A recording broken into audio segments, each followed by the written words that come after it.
ne cëm nga dégg ñu ne ah man de bu ma jógee ci garab gi dinaa ko fay léegi dinaa ko sànk dinaa wàccee garab gi wala ñu gis nit ku yor teraangam wala nit ku tekki boppam ñu ne la ñoom dañuy menacer dinañu wax doomu aadama yi na nga xam ne noonu lañ koy defee te may ne doomu sénégalais yi rek saa boo leen déggatee ñuy wax ci Ousmane ngeen dégg benn nitu kasaw bu jóg fële ci àll bi dof di leen ne lii lay def Ousmane wala lële la koy jaarale wala fii la koy yéegal wala fële la koy wàcceel da ngeen koy ne bu dee moom yàlla la na fexe rek buy taw bu mu ci seet dara na taw na fexe noyeel fa ma dëkk comme ça pas Ousmane rek mais sama dëkkandoo yi yëpp rek mu labaale leen ñu labaale ndax man bu doon xam ngeen li may wax bu doon ay ragal doomu aadama wala ay xalaat sax ay xalaatu ragal sax doomu aadama du ma wax I will never talk parce que man mii ngeen di waxal je connais exactement à qui je m'adresse man xam naa Macky Sall personnellement donc ce qui veut dire que bu leen fàtte ne Macky Sall xam na lépp ci man donc waxuma kooku mais yeneen partisans yi ak yeneen nit ñi nga xam ne dama leen di laaj ay kàddu ci sama ay biir waxtaan mooy comme képp ku ma soupçonné ne jaaraloo say mbir yoon ma lay laaj rek comprendre que I have no fear in doing it donc boo leen déggee ay dof yu bëgg a wut buzz yuy laqatu ci ay waxuma du ma ne laqatu I will never say that parce que comme li may wax man dama saluer doomu aadama bépp bu mën a génn rek nga am loo xam ne di nga ko wax donc ginnaaw loolu ma bëgg am leneen loo xam ne dinaa leen ko wax tey doomu aadama yi ngeen bàyyi ci xel trop gis ngeen 1 million marche dafa tàkk wax nañ leen ko nee nañ leen avant taal bu yàlla taal boo ci mënul sànni say mat bu yeboo rek nga romb ko te jàpp yàlla parce que boo ko jéemee fay wallaay defe naa ne yow yaa ciy sonn bëgg nañu doomu sénégalais yi xam ne 1 million marche révolution la ça ne m'appartient pas xam nga il faut ngeen xam concept ak différence mouvement yi ak projet yi ak lépp loo xam ne dañ ko yëkkati pour Sénégal il faut ngeen xam concept bi xam différence bi tey nit ku ne mën naa jóg ne la moom bëgg naa créer bëgg naa tabax ay étage li may wax sama benn xarit la démb ma ne ko doomu sénégalais yëpp potentiel président la parce que sénégalais boo dajal ci kaw tali sax boo ko laajee kuy sa maam mu ne la man sama maam buur la man buur laa man sama waa kër yëpp buur lañu te man mii si sama bopp buur laa donc yooyu dafa am ay réalité ci àdduna bi dafa am ñoo xam ne en réalité ils sont ce qu'ils sont donc 1 million li ko tàmbali xëy na moom moo jóge ci man li ko tudd moo jóge ci man mais li ko may succès jógewul ci man loolu ci yàlla la jóge yàlla mooy maye yàlla moom mooy jël dara def ko nu mu bëgg ci àdduna bi yàlla moom mooy jël tey doomu aadama taal ko te kenn du ci man dara yàlla moom mooy jël situation taal ko te kenn du ci man dara gis ngeen tey soi-disant ma commencé rek ci suñu frère Assane Diouf un citoyen sénégalais qui parlait qui pleurait qui se plaignait pour son pays muy xeexal réewam di xarul réewam léegi doomu Sénégal yëpp moom la ñu bëgg a utiliser pour base léegi seetaan leen rek dof bu jóge fa la ci àll ba voilà je suis allé voir Assane Diouf voilà Assane Diouf m'a dit déggul leen laaj leen dof yooyu ñaata la ñu contribuer si Assane Diouf il faut le demander xam nga man nee naa leen adduna dafa am loo xam ne dafa important toujours bu ñu koy wax man par contre nee naa leen na adduna soxor ak fiiraange ak bon xejul fii is very tight dafa ndaw espace bi dafa ndaw ñëpp xej nañ ci ku nekk am na fi place ñëpp am nañu place donc dafa am lu important dof bu ñu gis tey ci télé yi ci réseaux sociaux yi bu jógee rek bu ko ñaari nit di seetaan ñetti nit di seetaan mu ne mais attendez man gars yi Amérique nit ñaa ngi leen di seetaan gars yi Paris nit ñaa ngi leen di seetaan donc lan la kenn ne ko Assane Diouf rek mu dem seeti Assane Diouf dof bu jóg rek ñu wax ko rek mu sol ay dàllam mais nous quand même on les applaudit parce que ñun li ñu bëgg déjà mooy Assane Diouf nekk ci jàmm we wanna bring attention to that man ñun dañu bëgg a indi attention ci Assane Diouf en réalité ci suñu ay jëf ci suñu alal ci suñu kattan ci suñu man-man ci suñu wax ci suñu lépp we wanna bring him power parce que dañ ko néewal doole Assane Diouf biñ ko jàppee dañ ko néewal doole biñ ko néewalee doole ñun doomu sénégalais yépp ñu jóg ñu ne duñu nangu loolu we will never accept it donc loolu ci diggante boobu nag nga gis vaurien bi nga gis opportuniste bi nga gis nit ku baax ki nga gis nit ku bon ki donc bu leen fàtte ne li ma leen di wax la nee naa leen ndaje lépp a ciy daje lépp moo ciy daje lépp moo ciy daje di nga ci gis dëmm di nga ci gis nooxóor di nga ci gis nit ku baax di nga ci gis ku bon c'est normal mais kanta wax naa leen loolu avant waxaat naa leen ko tey nee naa leen du ñu mayati benn doomu sénégalais opportunité we will not accept to give any benn doomu sénégalais duñ ko mayati opportunité pour muy génn di def ay yëfu dofam di ko teg ci suñu kaw frère we will not accept that anymore léegi man jël naa responsabilité bi personnellement bu ma gisatee benn doomu aadama boo xam ne ñun xamuñu la woon avant sa dërëm duggul ci Assane Diouf nga génn yor sa làmmiñ pour sa ay bës dañuy fay sa lampe bu ndaw ndànk teg la fële we not gonna play that shit anymore loolu duñ ko accepter parce que that's not why we here ñun dañoo sérieux ci li ñuy def ñun ki ñuy xeexal dañ koy xeexal parce que dañ ko gëm we putting our money in it dañ ciy def suñu alal ñu def ci suñu énergie ñu def ci suñu man-man ñi doon wax yépp tey anañu nëbbatu nañu ñi doon wax yépp tey nëbbatu nañu ils se sont cachés ñoom ñoo doon Assane Diouf lii Assane Diouf mooy sama frère mooy sama mag mooy sama ndaanaan mooy sama avocat mooy sama lii wala mooy sama lële bien vrai que ñun yàgg nañoo xam ñun on a connu ñun yàgg nañoo xam waxoon naa leen avant nee naa leen lii it's not a sprint it's a marathon wax naa leen lii du sprint du course de vitesse marathon la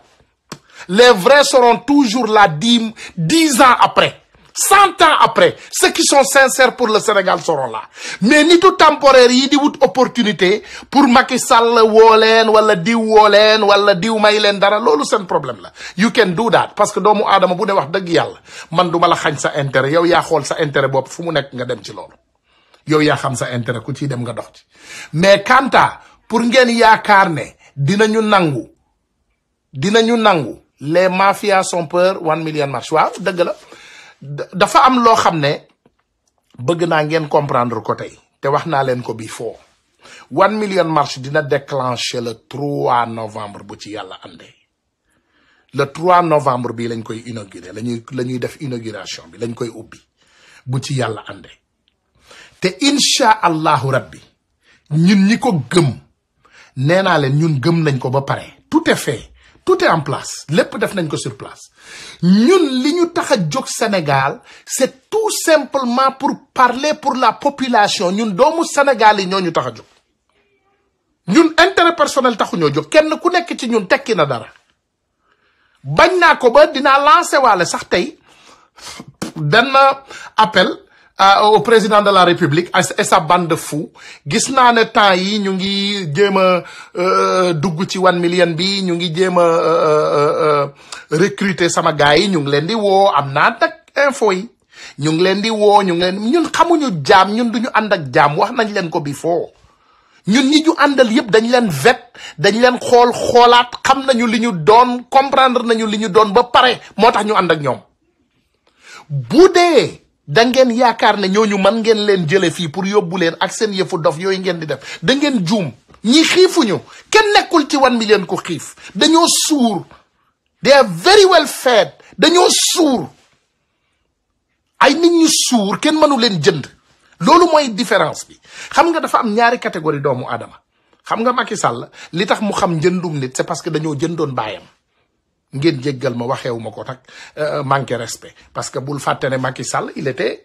son père était gardien de quelqu'un Macky Sall a grandi dans ça dafa xam luy njaam dafa xam luy buumu njaam ñun xamuñu loolu we don't know that ñun ci ngor lañu juddoo ci lañu màggee ca lañu yaroo ñun dañu xam alal balaa alal di doon alal dañ ko xam yaroo ko màggee ko suñuy parents suñuy mamaati maam xam donc am na loo xam ne ñun dara tiitaluñu ci we are not ngeen jéggal ma nag yenn saay booy wax ambul bi sax day dem parce que da ngay wax ba wax lu ëpp donc ngeen jéggal ma parce que xam naa ñu bari ci yéen bu ñuy wax day mel ni maanaam day dem ba niroo ay bàkku sax te loolu dafa araam yàlla sax bëggu ko ngeen jéggal ma mais nañu bëgg rek Macky Sall xam ne que l'opposition est prête pour te dégager loolu ma waxaat leen ko jeunes yi te waxoon naa leen ko avant dinaa ci delluwaat le 3 waaw kii ne le 3 et la massification d'Assane Diouf waaw Marème Faye Marème Faye Marème Faye waaw Marème Faye effectivement le 3 et la massification d'Assane Diouf waxoon nañ ma ko c'est quelque chose qu'on m'a dit mais biñ ma koy wax j'avais déjà aussi pris la décision que le 3 moom mooy doon lancement 1 million marche te duma ci changer benn am noo gën a change duma ci changer benn ci parce que defe naa ñaari concept yi ba léegi yëpp pour Assane Diouf la donc le 3 bu ci 1 million marche daje it 1 million marche li ko dajale c'est pour Assane Diouf donc dara du changer nothing is gonna change donc merci encore pour nous le rappeler je les ai wax naa ko keroog ci live bi nee naa doomu aadama yi yëpp man mii ngay waxal xëy na Marème boo laajee ñi la xam xaw ma xamante nañu xaw ma dañ laa yónni waaye boo laajee ñi la yónni man je suis fier de dire que peut-être xëy na je ne suis pas parmi les personnes qui contribuent sur Assane Diouf de plus mais je te garantis que je suis parmi les personnes qui aiment Assane Diouf plus que tout ce que j'aime dans ma vie j'adore ce petit I adore him and I wanna make sure parce que li tax ma adoré ko mooy dafay wax dëgg te doomu sénégalais yi dëgg lañu bëgg te bu ci yàlla àndee incha allahu rabbi lépp loo xam ne pour Assane Diouf la lépp loo xam ne Assane Diouf moo tax doomu Sénégal yi di ko def man xamal ne que je suis là-dedans à 180%. donc loolu moo tax ma ne doomu Sénégal yi nañu jóg ñun ñëpp ñu jàppale Assane Diouf ci le 3 boobu le même 3 boobu moom mooy doon même 3 boobu nga xam ne moom mooy doon aussi départ 1 million marche du ma ci changer benn parce que xam nga mënuloo woo ay doomu aadama donc mu ne c'est pas Marème mais c'est Maram ok Maram jërëjëf Maram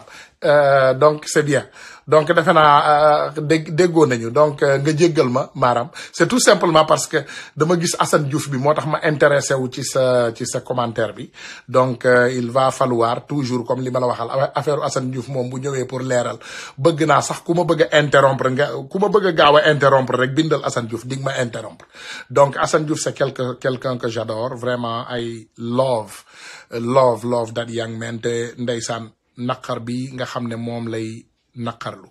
dama ko ànd ak moom dès le début te bu ci yàlla àndee aussi dinaa ko xeex ak moom ba keroog bu ko yàlla génnee ci jafe-jafe yi mu nekk te li gën a war a tax ma comprendre lal ko maaraam li gën a war a tax defuma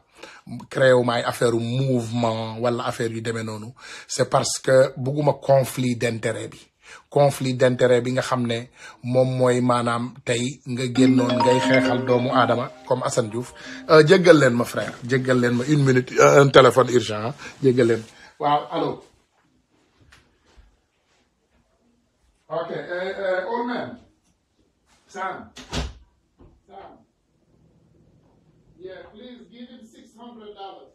it was $400 the asshole told me they asked him $250 deposit. So it's $398.90,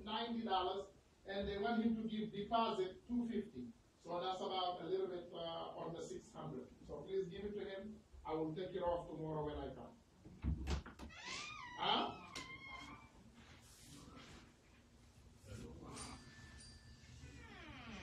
Sam, why are we going through back and forth this again?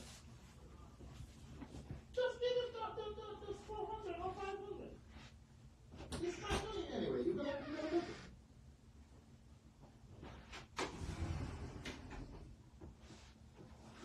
I'm gonna take it. It's gonna be recorded from you. Right now,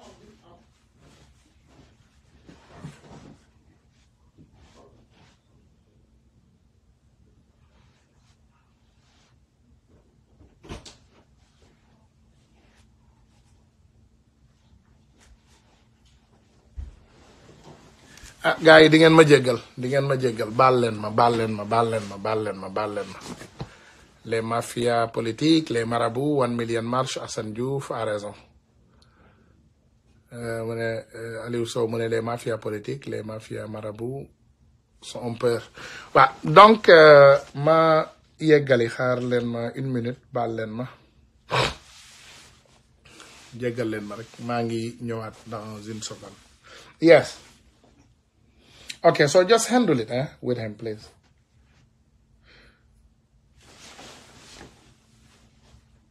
No. What happened is not that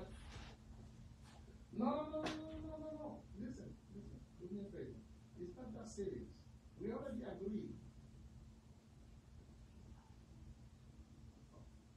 Okay, just give him that. Just give him the 4. It's fine. I give him the 2. Just give him the 2. I don't. If I did, I would never call you. Believe me, I don't. I'm giving them what I think to do. Just give him the 4. It's fine. Okay, here we go.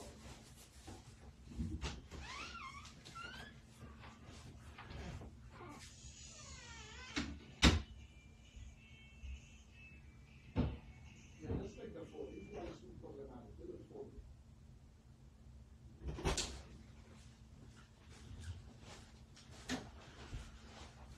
waaw voilà donc gars yi maa ngi jéggalu maa ngi rafetlu seen patience parce que c'est encore important pour toujours ñu ñëw di waxtaan donc ma jële rek fa nga xam ne moom laa bàyyee ma bëgg a yëgal doomu aadama yi ne 1 million dafa am team bu excellent dafa am team bu brave dafa am ay liggéeykat yu xarañ dafa am ay doomu aadama yu bàyyi seen liggéey te ñëpp c'est des volontaires xam nga yenn saay bu may wax damay mel ni kuy farle yenn saay booy wax ci politique u Sénégal sax da ngay mel ni ku far boor parce que temps yële passé ndeysaan bu may wax ci Ousmane Sonko bi ko gars yi di attaqué wala ma koy protéger wala may xeex ndax Sonko dañuy ne waaw lu tax ñun Sonko wala ñun lii li may protéger Sonko moom laay protéger si Karim par contre te moom laay protéger aussi si Khalifa Sall mais yàlla dafa def Sonko dafa indi benn concept politique boo xam ne ci Sénégal dama ko naw mooy concept politique bi nga xam ne moom mooy bokk naa mooy par exemple tey doomu sénégalais yépp newul kenn jox ma ay milliards pourtant mënoon na ko de ndax man mii ngeen di gis ak ñeneen on est des volontaires yoo xam ne tey bu ñu gisee ay homme politique ci suñu biir dëkk te ñu xam ne xaalis rek la ñu soxla pour jële fa Macky Sall on est prêt pour génnee fonds yooyu dajale ko pour jox leen ko pour ñu déloger bandi boobu jële ko ci palais bi loolu ñun ñëpp on est d'accord dans ça mais boo gisee lu tax duñ ci nangoo gaaw a dugg c'est parce que tout simplement dañu dul bëgg yeneen suñu yeneen xarit yi nga xam ne dañu nekk ci maanaam ci opposition bi gis seen bopp yaakaar ne wala kii de day defal kii di wala day defal kële lale mais malgré lu ñu mën a xalaat ñun ay doomu aadama lañu te ku nekk yow yaa moom sa xalaatu bopp ñun dañ koy wax we gonna say it the man came up with a new idea xam nga tey ku mel ni ñun ñu jógoon tey nekk Amérique ma ñëw Amérique fekk benn Barack Obama un fils africain bu ñëw ne voilà dama bëgg a nekk président Amérique on s'est donné la main on a parlé on a discuté il m'a signé son livre donc lii yëpp ñun ñëpp am nañu opportunité bii ci àdduna donc ñu toog nga laaj kooku ñu laaj ay concept am mu wax ñun ñëpp ñu volontaire génn dem xeexal kooku donc bu ñu gisee lu mel noonu di juddu Sénégal mais loolu fierté la parce que sénégalais yi au moins da ngeen war a fier ne am na système bu bees boo xam ne bu juddoo Sénégal dina tax seen politiciens yi dootuñu mënati luubal alalu Sénégal parce que tey bu ñu indee concept bu bees boo xam ne duñu nangooti doomu sénégalais boo xam ne day ñëw rek indi ay milliards ne damaa bëgg nekk président te xamuñu milliards yooyu fu mu jógee mënuñu koo auditer donc loolu maanaam xool leen rek boo leen xoolee li may wax tey ñii ngeen di gis ñuy détourner ay milliards yëpp dans quelques années ñoom ñooy nekk candidat présidentiel ñi ngeen gis nii ci parti Macky Sall bi ñii ngeen di ne sàcc na 92 milliards kii sàcc 50 kii sàcc 60 bu paree boo leen seetloo dañuy jël par exemple benn moitié bi dem teg ko ci banque bi xaar fii ak élection yi ñëwaat bu soobee yàlla ñoom ñoo koy jël ñëw teg mais fan ngeen teg tey ma laaj leen benn Sénégal boo xam ne Macky Sall day dem taxaw ci kanamu àdduna bi yëpp mu ne Sénégal la représenté mais fu nekk ci àdduna bi ñëpp xam nañ ne que bi muy ñëw Sénégal dafa ne day ñëw indi benn gouvernement boo xam ne day sombre et vertueux mooy maanaam lépp lu muy def ci liggéey ci Sénégal day doon loo xam ne day leer maanaam da koy jaarale yoon comme na tey du nangu ku sàcc alalu Sénégal du nangu ku luubal alalu Sénégal du nangu te nee na du protéger kenn il a bien dit du ma protéger benn doomu aadama tey maa ngi koy déglu ci chronique u ndeysaan Pape Alé comme ni ma koy waxee toujours rek c'est quelqu'un que j'applaudis te may ñaan doomu sénégalais yépp ngeen def même chose ne waxoon naa leen ko avant nee naa leen man du journaliste fuya yépp lay déglu mais am na ci ñoo xam ne wax dëgg yàlla dama leen naw dama leen bëggal sama bopp tey ñaar yooyu rek maanaam mën naa leen lim tey boo ma ne woon Pape Alé wala nga ne ma nu mu tuddati Ahmed Aïdara ñooñu c'est des journalistes vraiment yoo xam ne dafa am fu ma leen teg tey bu ma déggee journaliste yu mel noonu di wax dara ci Sénégal daf may intéressé parce que at least xam naa ne que ci sama biir xel bu leer bi xam naa ne que ñooñu màcc ñu tàngalu buur donc pas chronique am bi yëpp duma leen ko tegal mais dinaa am lu ma jot a teg ci Pape Alé loo xam ne defe naa ñun ñëpp déggoon nañ ko chronique bee nekk nii mais du ma teg chronique bi yëpp dinaa am lu ma tëb ma déglu loolu. ndax ci dolli Big Togo. voilà dossier bi mu tàmbali enquête yi lu tax gi. dama leen bëgg a tegal fin bi rek fa nga xam ne fa la doon tegee waxu Macky Sall bi li Macky Sall waxoon moom lay def Sénégal voilà jërëjëf. sooxe na fi Ngom Keïta lijjanti lépp naroon koo siiwal ñu bloqué ko kuréel googu di perle di xeex wàllu littoral bi defoon dénonciation mu koy enquête di ko enquête ba gis bradage bi nga xam ne moom la ñu def littoral bi ak nit ñu ko jox mu nekk ñebbe 4500 kilos waxuñu boobu de dafa waroon am beneen enquête bu fa am bu OFNAC def dafa am caisse d'avance bu nekk biir kudd boo xam ne chaque 10 jours ñu jël ci 150 millions de francs CFA muy 450 millions weer bi am ku ko bind wax ko Nafi Ngom Keïta Nafi ne leen xaar leen ñu def beneen enquête jëmale ci loolu ñu ne 450 millions yooyu pour jënd lan la légume pour jënd légume la enquête yooyu yëpp nag la ñu bloqué loolu yëpp la ñu bloqué moo ne de président Macky Sall moom ci boppam moo ñu waxoon kàddu yi loolu lay tëjee leen sant di leen gërëm di leen dig daje seen beneen chronique seen site dakarmatin.com inchallah. Mes chers compatriotes, s'agissant de la gouvernance économique, je serai toujours guidé par le souci de transparence et de responsabilité dans la gestion vertueuse des affaires publiques. Dakar Matin. Je mets à ma charge l'obligation de dresser les comptes de la nation et d'éclairer l'opinion sur l'état des lieux. Je compte restituer aux organes de vérification et de contrôle de l'État la plénitude de leurs attributions. Dans le même sens, l'assainissement de l'environnement des affaires et la lutte contre la corruption et la concussion me tiennent particulièrement à cœur. Dakar Matin. À tous ceux qui assument une part de responsabilité dans la gestion des deniers publics, je tiens à préciser que je ne protégerai personne. Je dis bien personne. J'engage fermement le gouvernement à ne point déroger à cette règle.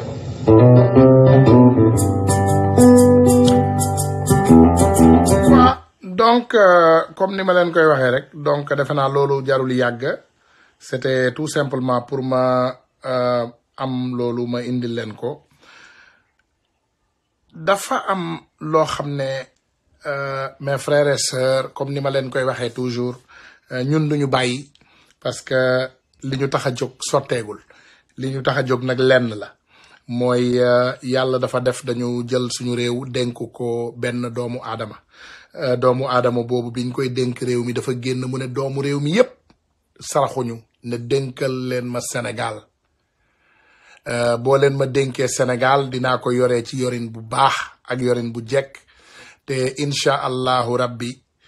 doo leen ko rëccu yàlla def nag ñu dénk waajooju Sénégal biñ ko dénkee Sénégal ak léegi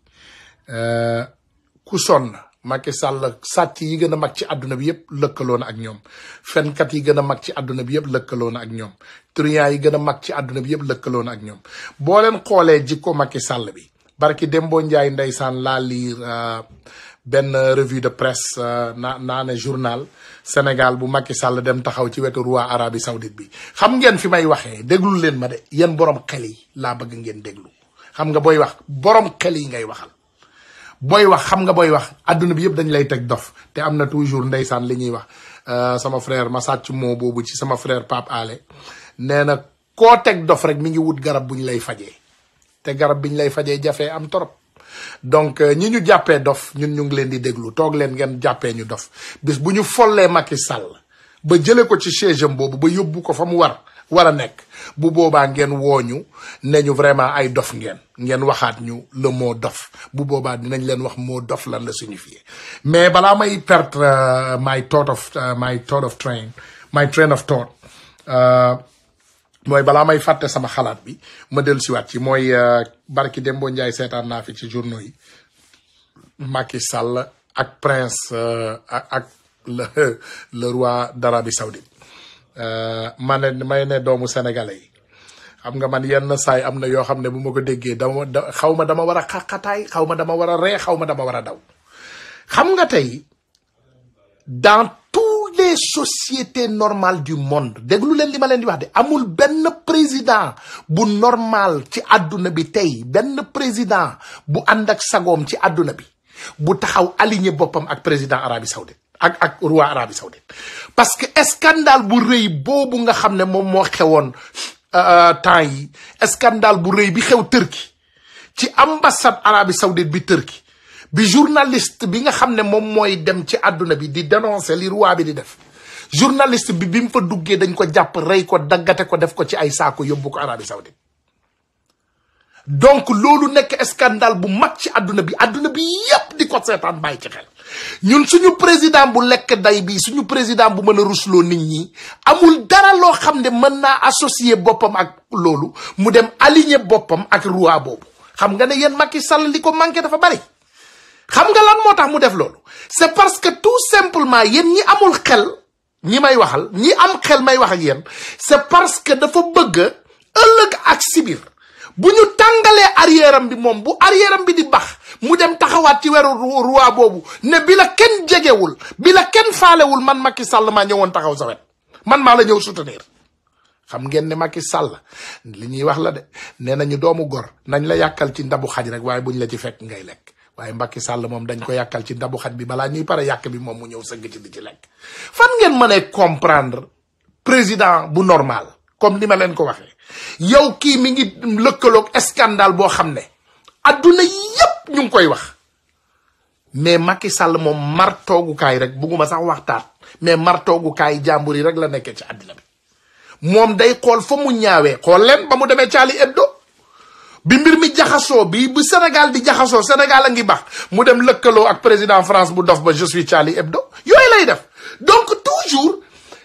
tricherie yooyu muy def ak magu yooyu muy dawal moom dafa defee ne loolu dafay dox ci biir bopp sénégalais loolu ñun doxul ci suñu biir bopp il ne comprend pas he doesn't understand doomu sénégalais yi ñun suñu xalaat dafa dépassé loolu ñun li ñu tax a jóg mooy nga wax ñu suñu alalu Sénégal bi nga xam ne moom lañ la dénk naka nga ko yoree te loolu adduna bi yëpp gis nañ ko ndax gis nañ ne tey Sarak Aliou Sall un simple député au Sénégal buy dem cortège bi koy topp même cortège boobu mooy topp président de la République dañ koy xàllal yoon buy dem un simple député de Guédiawaye boo xam ne daf koo sàcc kooku tey boo ko xoolee villa am ba mu tabax Guédiawaye château bu ma ne villa château ba mu fa tabax ci kanamu école ba mu ko tabax adduna yëpp di ko gis Macky Sall rusul yeresul mën naa taxaw ci kanamu adduna bi mel ni du moom daal maanaam ni ko wolof di waxee mën ngaa jël Macky Sall nga cabaxal ko ci barigo diwtiir nga génne ko mu weex tal loolu Macky Sall parce que sinon doomu góor bu fekkee yow am nga gàcce yow tey nga ne Sénégal da nga koy yor ci maanaam yoraay bu leer yoraay bu vertueux donc yow même nit kooku naka ngay del see what happened? Okay, I don't want you in here. Go. I don't want you in the line. Thank you. I'll see you in a minute. Voilà donc yu mel noonu man mënuma comprendre nit kooku tey nga ne yow da ngay yor Sénégal ci yoraange bu leer te boo ko yoree ci yoraange bu leer di nga jël Sénégal nga teg ko ci ay loxo yu leer di nga jël nga jaarale alalu Sénégal bi ci ay loxo yu leer lan la def mu jël keesu Sénégal yi am alal yépp mu dénk ko rakkam bu mbokkal ndey ak baay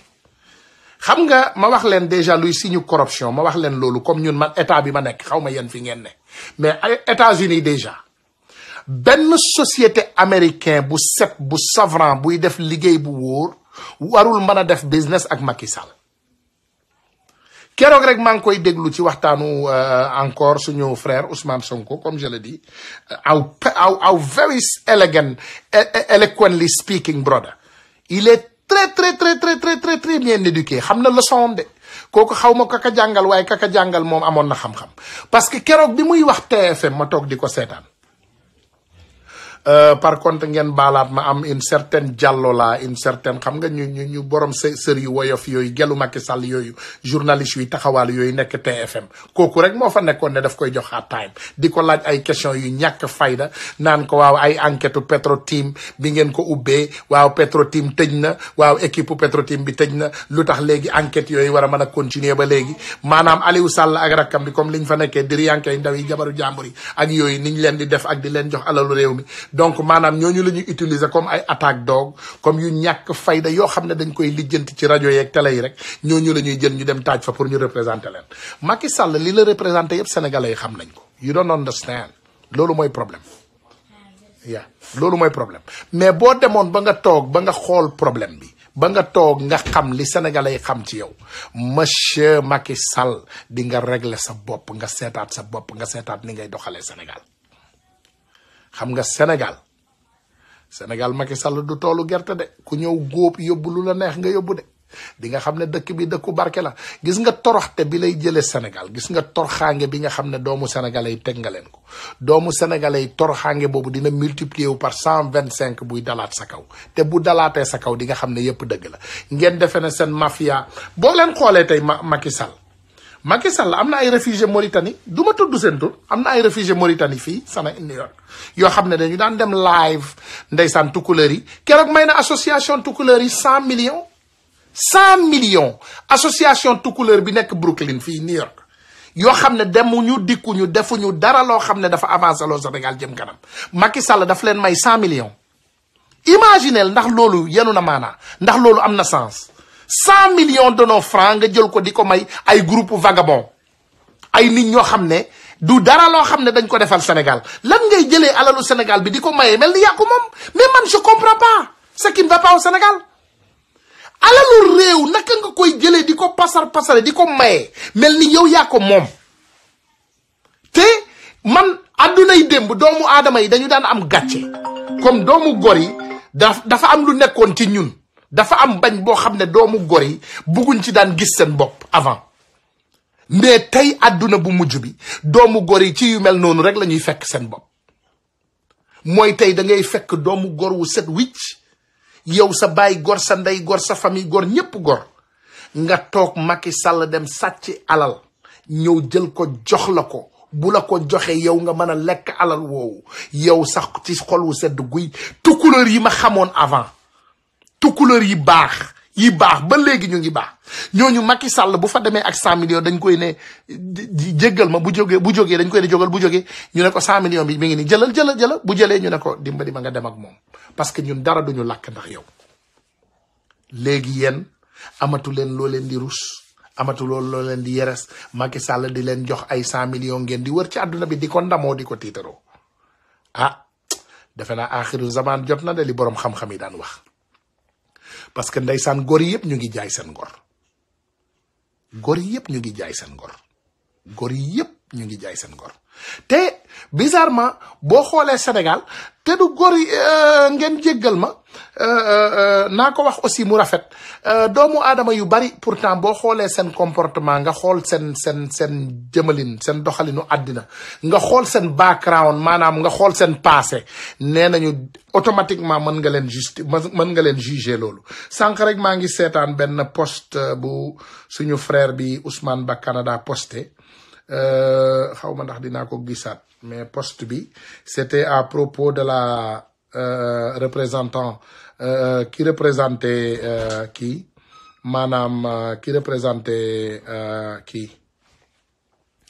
qui représentait Cheikh Tidiane Gadio Canada maanaam moo doon démissionné à partir du Canada parce que vraiment comme niñ leen koy waxee rek jaam yaa ngi nekk jaam waaye gor yaa ngi nekk gor ba léegi kooku xaw ma lan la doon xaar bay démissionné Cheikh Tidiane Gadio tey ndax Cheikh Tidiane Gadio moom ku waroon démissionné ci moom bañ ko jàppee sàcc fii Amérique bañ ko jàppee ba mbir mi leer ba ñu xam ne que voilà fii maanaam lépp leer na booba nga waroon démissionner pas bañ ko jàppee parce que bañ ko jàppee war nga koo may opportunité war ngaa mën a xaar ñu atte ko buñ ko attee ba atte wi daaneel ko wala yëkkati ko nga dem mu ne how about Marème Faye Sall qui donne 5 millions à Oustaz Iran Ndaw xam nga frère ndeysaan Maam Bamba Touba seetaan naa loolu keroog biñ koy wax ndeysaan bi ñu toogee xam nga yenn saa yi man daan naa déglu Iran Ndaw daan naa ko déglu bu yàgg mais bi ma déggee waaraatey ci ay jigéen gi day neexleeg ay boo laalee ci suween beeg ay boo ko defee nii boo ko defee na de ci laa xam ne que loolu gisuma ko ci benn livre yàlla te gisuma ko ci benn livre yonent donc ci laa génn ci détail yooyu donc ma xam ne rek ne que kii du koo xam ne c'est un exemple wala waarkat la boo xam ne nit ñi war nañoo mën a toog di gaspiller seen temps di ko déglu c'est plutôt quelqu'un peut-être qui parle bien sur l'islam allahu alim yàlla moo xam parce que tamit du ma toog di critiquer vraiment koo xam ne xawma tolluwaay xam-xamam waaye xam naa ne que ci biir waxtaanu islam waruñu waxtaan ba waxtaan bi mën a stimuler nit te waxtaanam noonu la maanaam noonu la daan demee day waxtaan ci biir waxtaan bi ba boroom mu mën laa stimuler quoi di wax ay waxu xam nga yu doy waar yoo xam ne maanaam yaramu nit sax mën na cee tàng donc yooyu boo donc warul kenn waru koo jëfandikoo donc kooku bu ko Marème Faye Sall mayee 5 millions ça ne surprit personne kooku bettul kenn donc loolu mooy loolu ñu ngi jéggalu comme ni ma leen ko waxee parce que du ma bëgg toujours rek xam nga di def rek saa bu ñu waxee ci benn citoyen rek ñu attaqué ko wala ñu wax ko lu ñaaw mais je vous dis bien que Sénégal dafa bari ay manière parce que ci nit tey je déglu naa vidéo bi ci nit ku ne duma déglu ay waxu duma politique duma lii duma lële man duma ànd ak kii duma ànd ak lële donc yow ñu jël la nga ñëw toog foofu sa waay yow même nit ki encore nga tourné waat ne Marème Faye Sall may na ma 5 millions sama xarit la sama nangam la donc la yàlla xam doy na defe naa am na juste jugement yoo xam ne rek defe naa loolu doomu aadama yi mën nañ koo defal seen bopp mooy ñun ñëpp xam nañu ku bon ñun ñëpp xam nañu kuy caga comme ni ko frère Balla di waxee ñun ñëpp xam nañu kuy nit ku baax wala kuy nit ku bon doomu aadama yi ne sont pas fous xam nañu ñun xam nañu lépp on connaît tout donc dañuy ne xëy na yenn saay bëgguñu wax lu bari ci lenn mais xam nañu on connaît parce que xam nga comme li ma leen koy waxee rek mooy yenn saay damay toog tey am na ku ma woo ne ma waaw dégg nga attaques yi ñu lay attaqué biñ ma tuddee ku may attaqué rek ma xool ma ne man déglu naa fi ay nit yoo xam ne de Amérique laa dëkk bu leen fàtte man am na ay nit yoo xam ne dañuy ñëw Amérique sëy fi ak ay nit détourné seeni xaalis sàcc leen fen leen di dem Sénégal di fa jaay ay jombe ñaaw ñun lépp xam nañ ko on connaît tout xam nga adduna bu mujj bii ñu dëkk dañu xam lépp teg ci suñu tànk te may ne doomu aadama yi xaste taxuñoo jóg xaste taxuñoo dugg ci réseaux sociaux yi ñun déloger Macky Sall moo ñu fi tax a jóg bépp nit nag boo xam ne dafa taxaw ci diggante suñu diggante ak déloger Macky Sall yow dinañ la futti ba àdduna bi yëpp xam kan nga ñu sànni la ci àll bi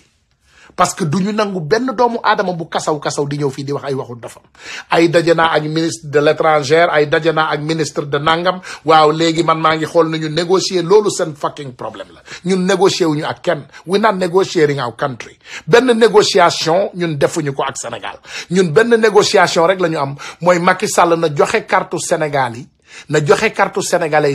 yi jàmmaarloo ak moom décider wala ñu dal ci kawam simple amul beneen négociation boo xam ne dañ koy def ñun ñoo fa tegoon Macky Sall yéen ñi gëm ne que Macky Sall buur la wala maamam moo fi sancoon Sénégal yéen da ngeen stupide parce que boo leen fàttale ko barki Dembo Ndiaye bi Macky Sall di saraxu Sénégal yi c'était en 2012 bi muy saraxu doomu sénégalais yi pour ñu fal ko c'était en 2012 doomu sénégalais dafa mën a farle dañu meroon parce que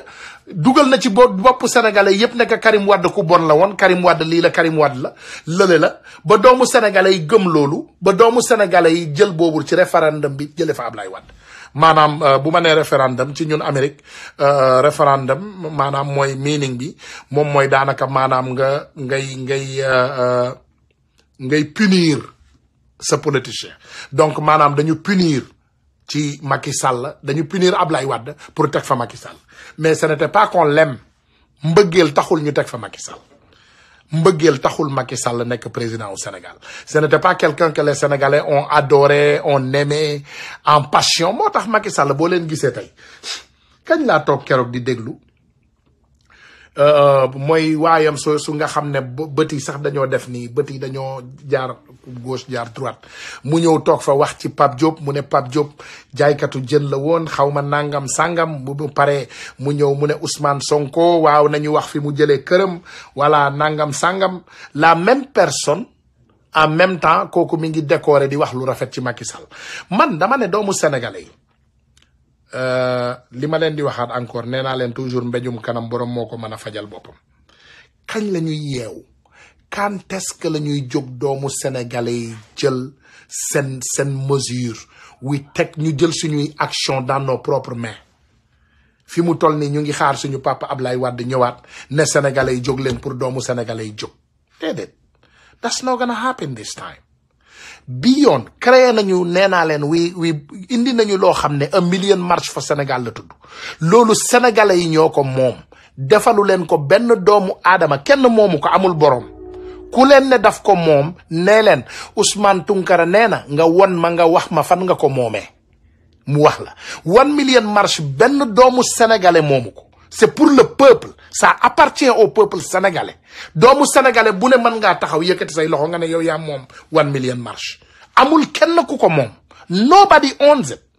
amul boroom yàlla mooy boroomam donc ce qui est important bëgg naa doomu sénégalais yépp ngeen jàmmaarloo le 3 dinañu def lancement bi képp koo xam ne mën nga cee ñëw nga ñëw waaye incha allah bu le 3 passé dinañu coordonner ak suñu cellules yi yépp pour ñun ñëpp ñuy xëccandoo ñun ñëpp ñuy dóorandoo parce que c'est important pour doomu sénégalais yi am benn weapon maanaam benn weapon boo xam ne vraiment jàppee nañ ko nootee nañ ko Macky Sall 1 million marche rek moo ko jaaxal ci li ne Sénégal Macky Sall déggoon na fi yaanaamaar gis ngeen lim leen def c'est mes frères sama ay xarit lañu kilifa sama xarit la ñëw na seet cinéma Kilifeu sama xarit la Thiat sama xarit la on communique c'est des frères qui sont vraiment braves ñuy ay frères yu bëgg seen réew bëgg xeexal seen réew comprendre nga donc yooyu ñu ngi fii mais gis ngeen Macky Sall ni mu def yaanaamaar ak yeneen mouvement yi jël na ñëpp tënk leen fenal leen jël leen taqal leen wala ay waxu kasaw pour doomu sénégalais yi bu ñu amati crédibilité si ñoom mais croyez-moi si ce que je vous dis man maa leen ko wax te dinaa ko signer boo leen ko tegoon sur la table yaanaamaar musul lekk xaalisu benn dërëmu Macky Sall du sax kuy jox nit dërëm musul leen lekkal dara loolu man maa leen ko garantiral te man naa leen ko rassurer jël leen ngeen comprendre ne que tous ces mouvements citoyens sont avec le Sénégal la ñu gëm doomu Sénégal yi la ñu gëm leen loolu bàyyi leen dof bi buy wax ay waxu kasawam wala ñiy supporter Macky Sall bu ñuy wax seen waxu kasaw bu leen fàtte ne barki Dembo Ndiaye Macky Sall moo fi toogoon di tagg Y'en a marre di tagg ñoom Fou Malade ak ñoom ñëpp moo leen doon taggal di tagg ay bari bagage lu ne ñoom ñëpp moo leen doon tagg waaye ba mu xamee ne ñooñu ñoo déloger Ablaye Wade te mu xam ne que lu koy déloger peut-être ñooñu ci la ñuy bokk moo tax mu jéem leen discréditer loolu moo tax muy dindi crédibilité si ñooñu mais gëm leen ma su ma leen ko waxee ñooñu musul ñu lekkal Macky Sall 0 franc 0. Le 4e point du programme Safara bi proposé à président Blaise Pascal Cissé vient d'être acclippé par le président George Weah du Libéria. Masha'Allah, merci. Ok, anyway, donc ngeen jéggal ma donc dama gis alerte moo tax ma jéem ko lire en haute voix mais dama bëgg ngeen xam dara Sénégal laay waxal man doomu sénégalais yi laay waxal te bu ma leen ko waxee rek gëm leen ma je suis bien posé pour ma waxal sama frères yi ak sama sœurs yi man dama doomu sénégalais boo xam ne je vous l'ai dit hier et je vais vous le dire aujourd'hui et je vais vous le dire encore demain dama faral Assane Diouf ci bépp côté am na yeneen détails sax yoo xam ne jot naa développé wu ci kaawu Assane Diouf dinañ ci ñëwaat ci ay fan yu néew dañuy bàyyi rek kii pénitencier yi ak avocat am dama bëgg a xaar comme avocat yi léegi ñu ngi génn toujours di def seeni ay rapport di def yi nga xam ne moom moo war ak citoyen yi duma ci bëgg a gaaw a wax waaye keroog bi avocat yi génnee ak léegi donc pénitencier yi foofu bi ñu génnee seen lettre boobu ba ñu démentir leen attendez, ne quittez pas alors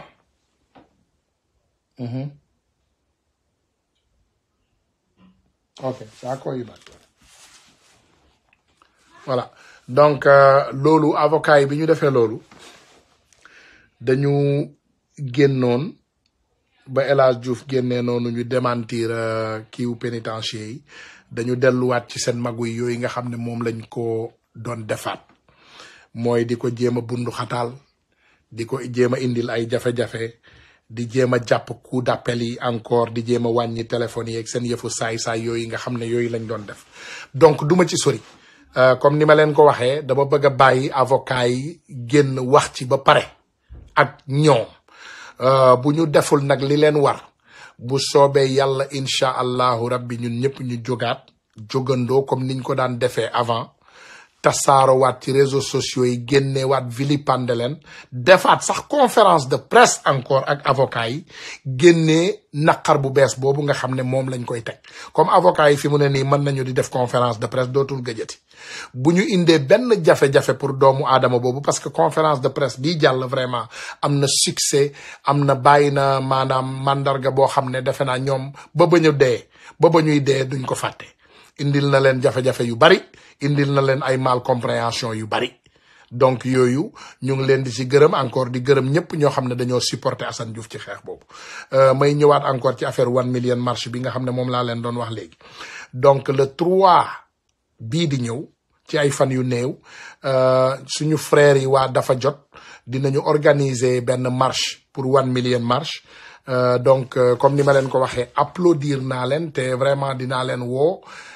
dinaa lépp loo xam ne mën naa ci def pour ndimbal dinaa ko def en même temps le 3 boobu dinañu lancer maanaam la nga xam ne moom mooy ouverture 1 million marche bi waxoon nañ ko ba pare comme ni ma leen ko waxee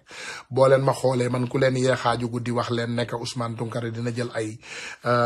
kiyam ay décision am doomu aadama changé ko donc da ngeen juum comprendre leen you don't understand mooy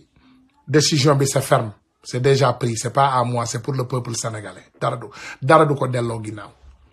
man c'est pas quelque chose qui me sert à moi man loolu du ma njëriñ dara man je ne me situe pas au Sénégal man dëkkuma Sénégal comprendre man Amérique laa ne fii la samay doom juddoo fii la ñu màggee fii laa xam ngeen jéggal ma bu ma ko waxee yenn saay boo ko waxee gars yi nee nañu waxu dof ngay wax mais dëkk boo dem ba di fa def une trentaine d'années tu es là depuis ton 15e année xaw ma sax lu bari Sénégal bu dul visite yi ma fay def xaw ma fa lu bari mais kanta du ma nangu kenn teg benn jafe-jafe doomu Sénégal loolu is over loolu teg nañ ko ci ginnaaw Assane Diouf 1 million marche la bokk Assane Diouf 1 million marche la bokk Assane Diouf li 1 million marche di jooy loolu la doon xeex Assane Diouf bokk na ak mouvement citoyen sénégalais yépp ak mouvement maanaam bépp mouvement boo xam ne Sénégal moo la ñor xamal ne que yow ak Assane Diouf yéen a bokk xalaat bépp mouvement laa la wax boo xam ne Sénégal moo la ñor yow ak Assane Diouf xamal ne yéen a bokk mouvement donc man mii ngeen di waxal mouvement boo leen gis mouvement yooyu yëpp man xam leen ne je suis là-dedans bokk naa ci mais dafa am loo xam ne comme ni ma leen koy waxee rek dañu ne gannaaw yàlla lay jot na mooy toogatuñu ci touche yi di xaar pour ñu naan ñu lii avancé na lii avancé wul Blaise Pascal nous vous suivons bravo à rejoindre le combat Blaise Pascal sama xarit la moom joindre na combat bi vraiment bu yàgg moom c'est un ami c'est un frère je suis fier aussi de le dire Blaise Pascal du mouvement Tout va mal sama xarit la vraiment c'est quelqu'un que j'adore beaucoup Blaise bonsoir donc ñu ngi lay nuyu ñu ngi lay jaajëfal yow moom patriote nga donc c'est important pour ñu xam rek ne que doomu Sénégal yi comme ni ma leen koy waxee Cheikh Alassane aussi suñu xarit temps yële pa gëj naa koo jot nag tuuti mais ñu ngi leen di gërëm yéen ñëpp comme niñ leen koy waxee ci liggéey bu rafet bi nga xam ne ñu ngi koy defal Sénégal parce que c'est important pour doomu sénégalais yi xam ne que y a des patriotes dans ce combat dafa am ay patriotes yoo xam ne dañoo bokk ci combat bi bépp doomu sénégalais boo xam ne Sénégal moo la ñor gis nga ci sa bopp bépp doomu sénégalais laa wax nag comme ni ma leen koy waxee dama koy wax ak baat ci kaw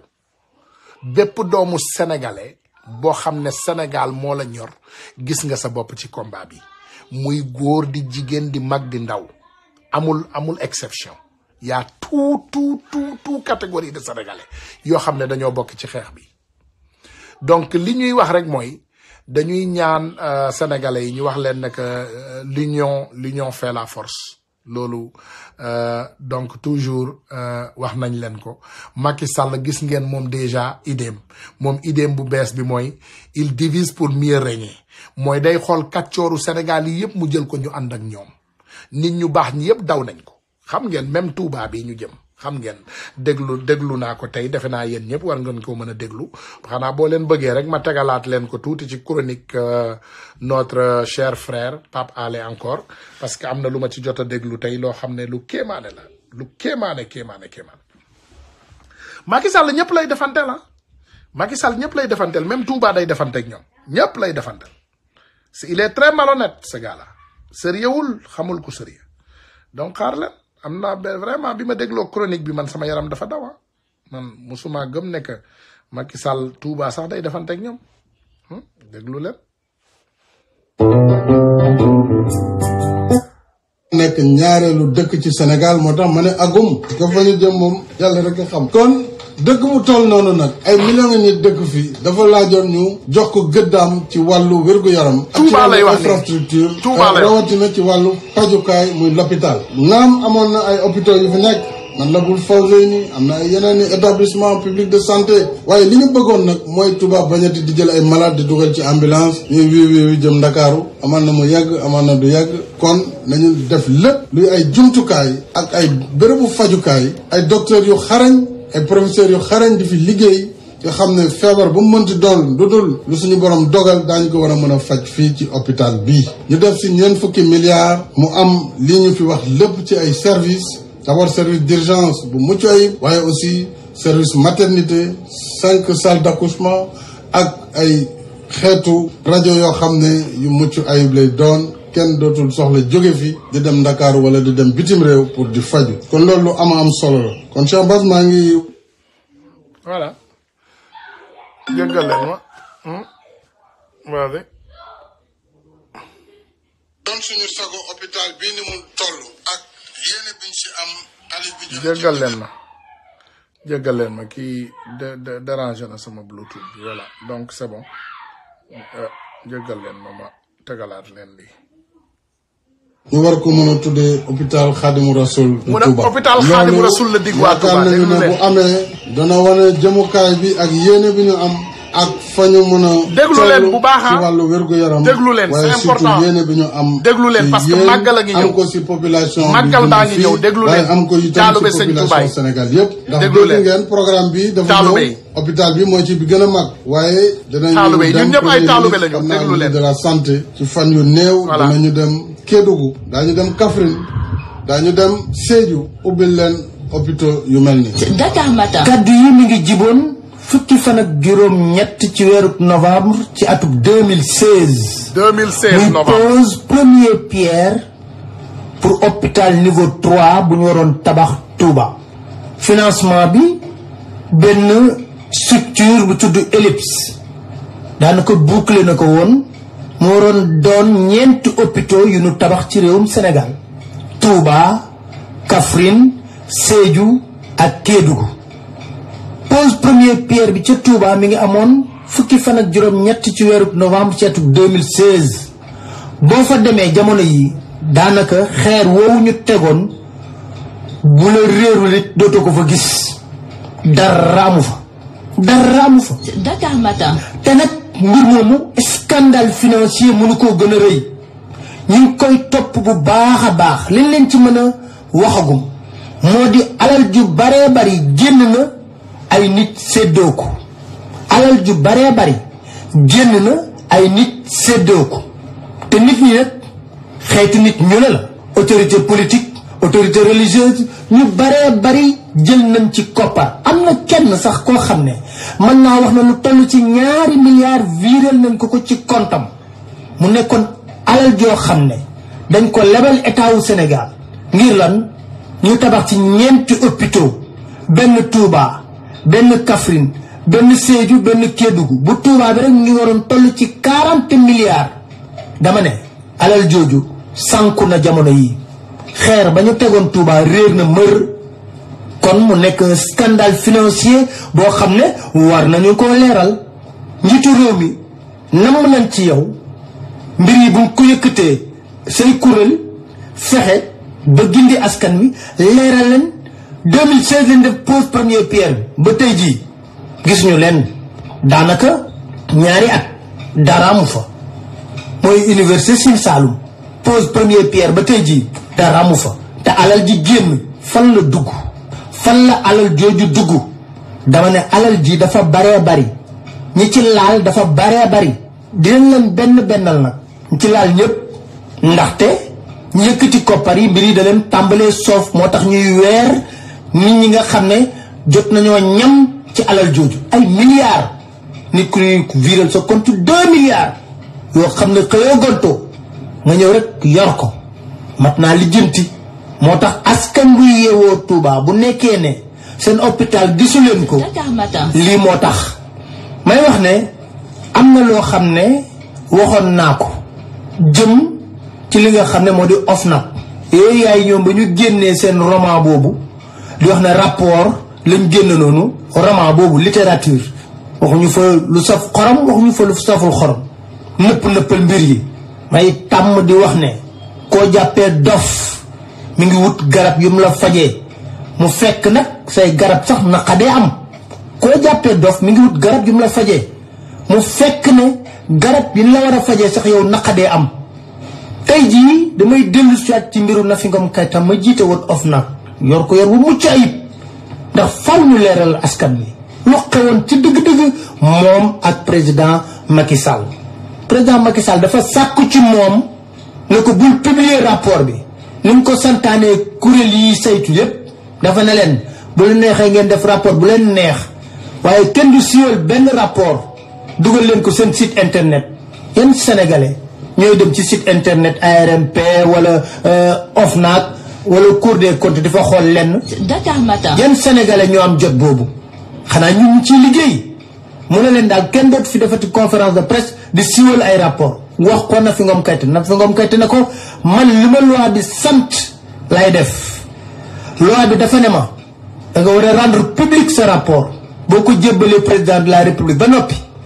ñeenti yoon audience ñu gàntal ko ci diggante bi Aminata Tall yóbbu rapport am du danger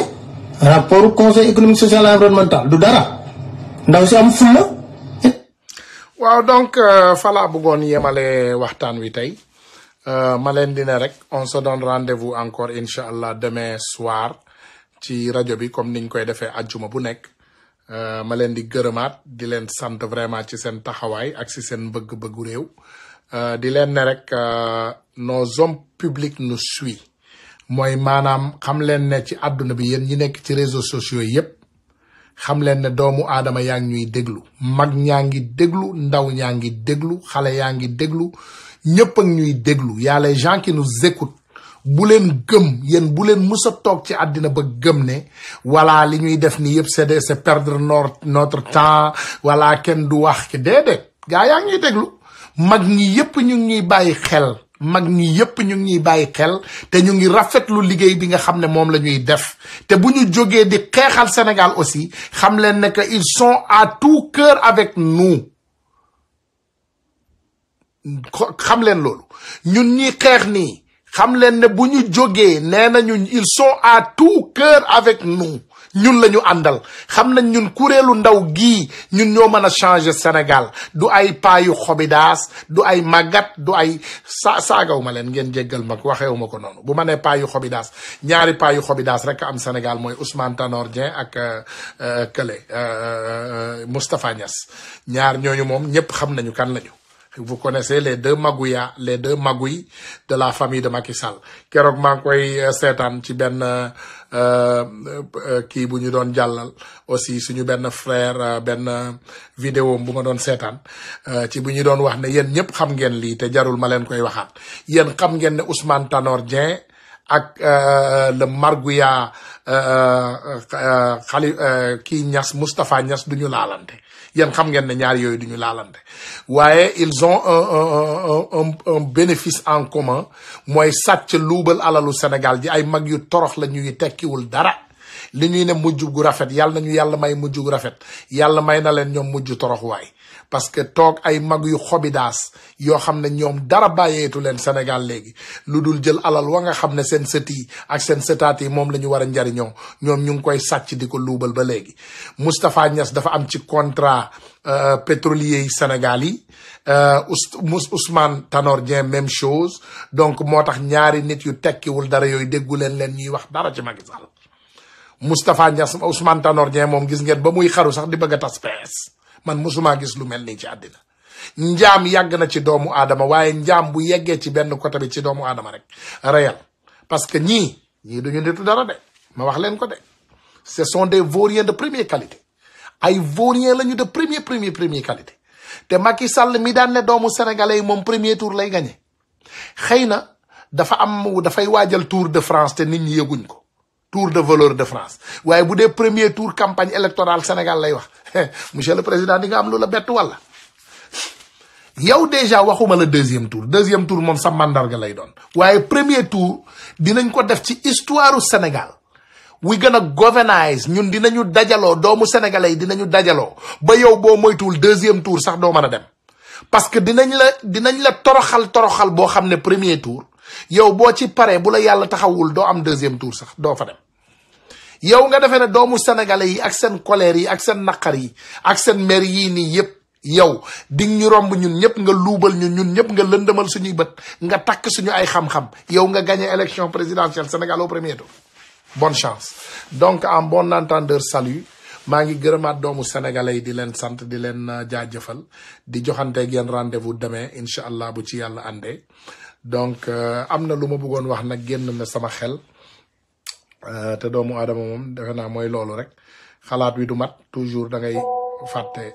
da ngay bëgg dara mais day am lu des donc ma tegal leen rek comme ni ma leen koy defee toujours fàttalikaayu Souleymane Jules Diop ma fàttali leen li mu waxoon ci xaritam Macky Sall voilà donc donnez-moi une seconde ma yegg ci vidéo boobule ma tegal leen ko parce que dafa baax ñuy am toujours loo xam ne daf ñuy fàttali suñu réew dafa baax voilà donc boobu mi ngi nii.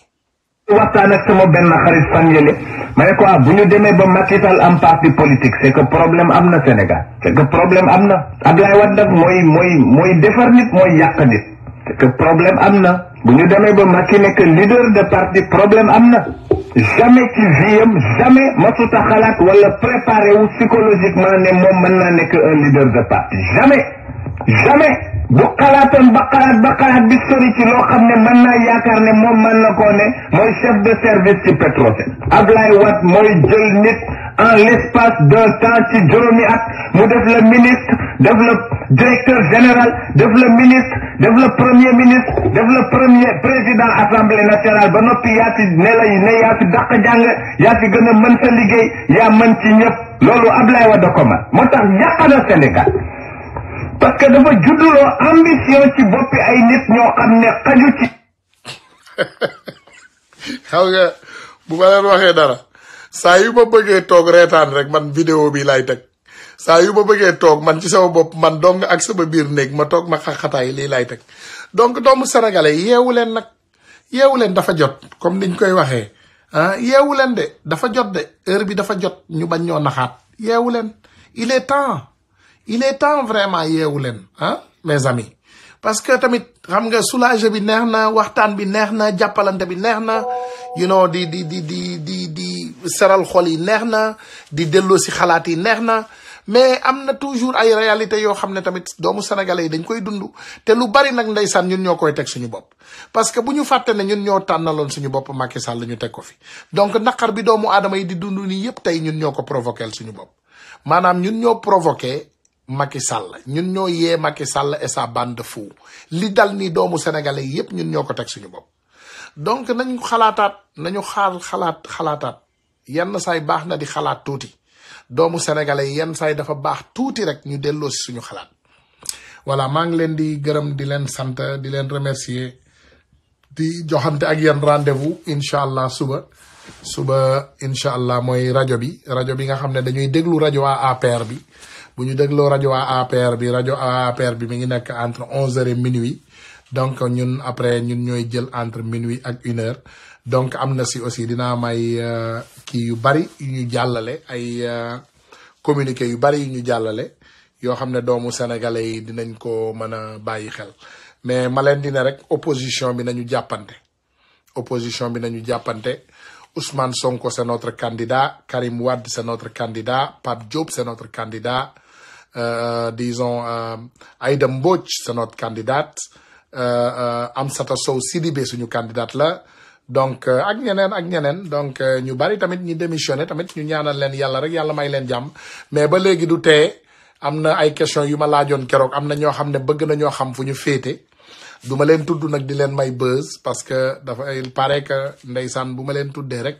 dama leen di xaw a daal di gën a soqali te ñoom xam nañu fi ñu jëm ba pare we know where they going ay transhumants lañu xam nañu côté bi ñu jëm mais ba léegi damay leeral rek ne wóoraguma moo tax ñu laaj ay question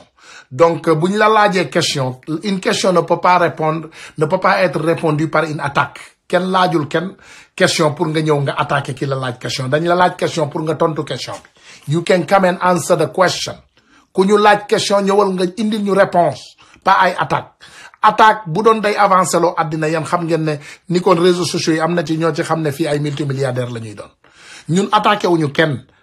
man ak sama rakk yii may àndal ci réseaux sociaux yi laay wax man ak sama jàmbaar yii ak suñu soldat yii ñu àndal ñun duñu ànd ak naafiq ñun dañoo weddi Macky Sall te képp ku bëgg a ànd ak Macky Sall dañ lay weddi donc bu ñu soupçonné ne que am na doomu aadama yu bëgg a ànd ak Macky Sall bien vrai que seen naafiq yaa ngi demaat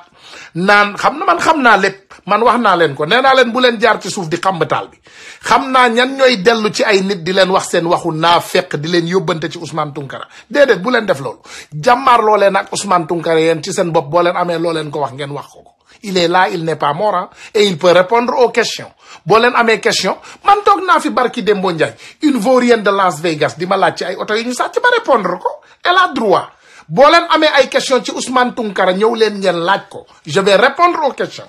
gënuma kenn tanewuma kenn man ak yéen ñi nekk ci réseaux sociaux bi yépp ñun ñoo tolloo catégorie man doomu aadama yi man naw jikko laa leen di nawee pas taar xam nga boo nawee nit taar wala nga nawee ko alal rek nawee nga ko loo xam ne moomu ko yàllaa ko jox waaye jikko ju baax tamit jikko rek moo dul denc nit leneen li yëpp day ñëw dem alal man ngaa gis baadoola xool leen Macky Sall il n'avait rien ça fait seulement 10 ans de cela wala 7 ans 8 ans de cela maintenant il est multimilliardaire parce que moom amul lu muy bañ amul lu muy rus jël na alalu contribuable bi def na ko bosam amul lu muy bañ am na ay nit ñen ñoo xam ne am nañu lu ñu bañ par contre man tey Ousmane Tounkara awma gàcce bu ëpp ci àdduna bi boo xam ne damay dem tey di wëndeelu ci diggante sénégalais yi di dawal ay auto de luxe di sol ay yëre yu luxe yoo xam ne dama sàcc alalu contribuable bi di ñëw di ko wone woo man loolu rus naa ko mais doomu aadama yemuñu moo tax ma ne leen am na ñoo xam ne tey man dama leen naw parce que seen jikko mais bu ma leen waxee naweel yooyu bokkul ci buuru Arabie Saoudite kooku nawuma ko naw naa nag yonent yàlla sallallahu alayhi wa sallam xam nga boo leen xamee histoire Arabie Saoudite di ngeen xam ne que buur yii nii fa ne dañoo kidnappé maanaam Arabie Saoudite ñooñu bokkuñu sax ci xeetu yonent bi c'est pas des descendants directs du prophète sallallahu alayhi wa sallam donc ñoom kidnappé nañu li ñuy kidnappé def li ñuy def jàpp doomu aadama boobu journaliste boobu daggate ko rey ko sàkkal ko pexe dëmm bi Macky Sall dem ànd ak ñoom mu ne moom ñooñu ay xaritam lañu moom na dem xaritoog ñoom man de dama xaritowul ak dëmm ndax doomu aadama buy jàpp beneen doomu aadama di koy daggate doo nekkuloo lu dul dëmm parce que yàpp doomu aadama yàlla moo sàkk doomu aadama te yàlla dafa kaweel doomu aadama yàlla dafa teg doomu aadama fu kawe